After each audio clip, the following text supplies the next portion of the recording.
પારડીના ડુંગરી ગામે કોંગ્રેસ સમિતિ દ્વારા આગામી સ્થાનિક સ્વરાજ્યની ચૂંટણીઓ સંદર્ભે મહત્વપૂર્ણ બેઠક મળી. સ્થાનિક સ્વરાજ્યની ચૂંટણીઓ અને સંગઠનને મજબૂત કરવાના હેતુથી આ બેઠકમાં કાર્યકરોનો ભારે ઉત્સાહ જોવા મળ્યો. પારડી તાલુકાના ડુંગરી ગામે સોમવારના સાંજે 7 કલાકે કોંગ્રેસ સમિતિ દ્વારા એક મહત્વપૂર્ણ બેઠકનું આયોજન કરવામાં આવ્યું હતું. આગામી સ્થાનિક સ્વરાજ્યની ચૂંટણીઓ અને સંગઠનને મજબૂત કરવાના હેતુથી યોજાયેલી આ બેઠકમાં કાર્યકરોનો ભારે ઉત્સાહ જોવા મળ્યો હતો. આ બેઠકનો મુખ્ય ઉદ્દેશ્ય આગામી દિવસોમાં પારડી તાલુકા પંચાયત અને જિલ્લા પંચાયતની ચૂંટણી નજીક આવી રહી છે, જેને ધ્યાનમાં લઈ કોંગ્રેસ પાર્ટી પોતાની પકડ મજબૂત કરવાનો હતો.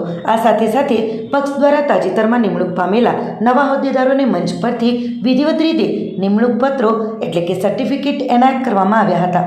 આ બેઠકમાં વરિષ્ઠ નેતાઓએ નવા નિમાયેલા હોદ્દેદારોને જનતાના પ્રશ્નો વાચા આપવા અને પક્ષની વિચારધારાને ગામે ગામ પહોંચાડવા આહવાન કર્યું હતું.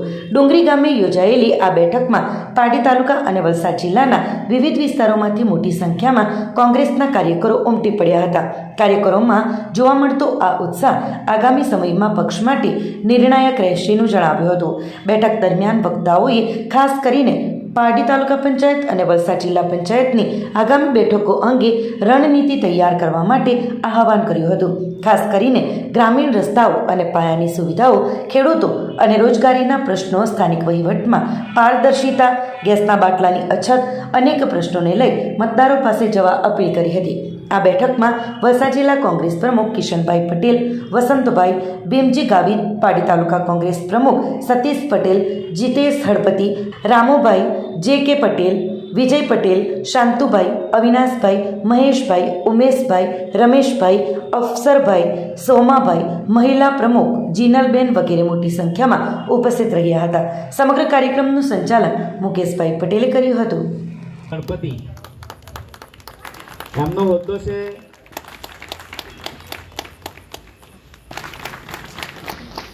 ભરતભાઈ બુધાભાઈ પટેલ, કાંતિભાઈ કીકુભાઈ પટેલ, જયંતિભાઈ કલ્યાણભાઈ પટેલ,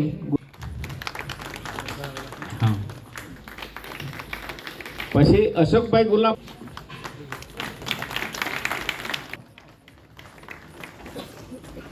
આપવામાં આવે છે.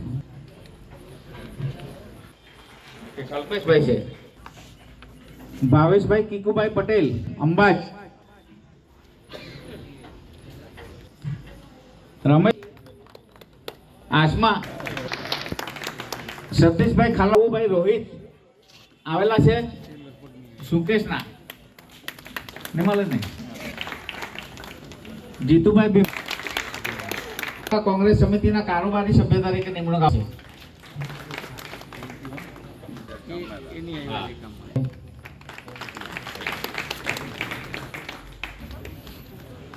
રાજેશભાઈ જીણાભાઈ પટેલ ગોઈમા,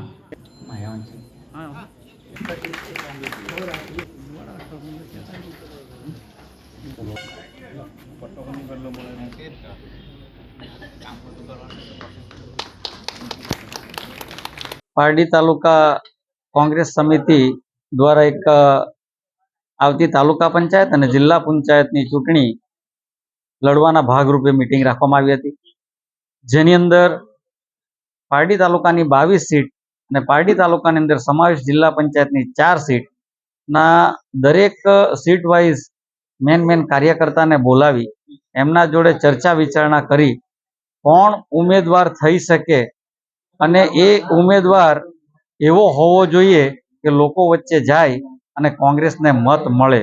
બીજી વાત એ છે કે લોકો સુધી જઈ અને જે ભાજપની હેરાન કરવાની નીતિ છે એની સામે કોંગ્રેસ આજે સામાન્ય મજૂરથી લઈ, ખેડૂતથી લઈ, શિક્ષણના વિદ્યાર્થીઓથી લઈ, મોંઘવારીથી લઈ અનેક મુદ્દાઓ કોંગ્રેસ લઈને જશે અને એ સૌને આ બાબતથી માહિતગાર કરી અને આવતી તાલુકા પંચાયત અને જિલ્લા પંચાયતની ચૂંટણી પારડી તાલુકા સર કરીએ એટલા માટે એના ભાગરૂપે મિટિંગ રાખવામાં આવી.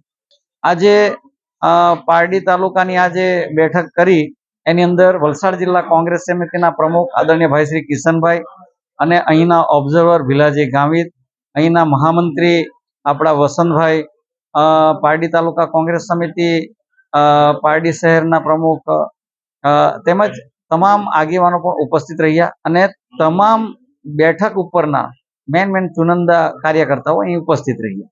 આ સાથે પારડી તાલુકા કોંગ્રેસ સમિતિના અનેક હોદ્દાઓ જે નવા જે એને નિમવામાં આવ્યા છે, એમાં એસટી સેલ હોય, એસસી સેલ હોય, ઓબીસી સેલ હોય, ખેડૂત સેલ હોય, તમામ સેલના નવા પ્રમુખોને લેટર એનાયત કરવામાં પણ આજે આવ્યા છે. આજે પારડી તાલુકા કોંગ્રેસ સમિતિ દ્વારા સ્થાનિક લેવલે જિલ્લા પંચાયત અને તાલુકા પંચાયતની ચૂંટણી આવવાની એના રણનીતિના ભાગરૂપે આજે પારડી તાલુકા કોંગ્રેસ સમિતિની આગેવાની હેઠળ સતીશભાઈના આગેવાની હેઠળ આ મિટિંગ રાખવામાં આવી હતી.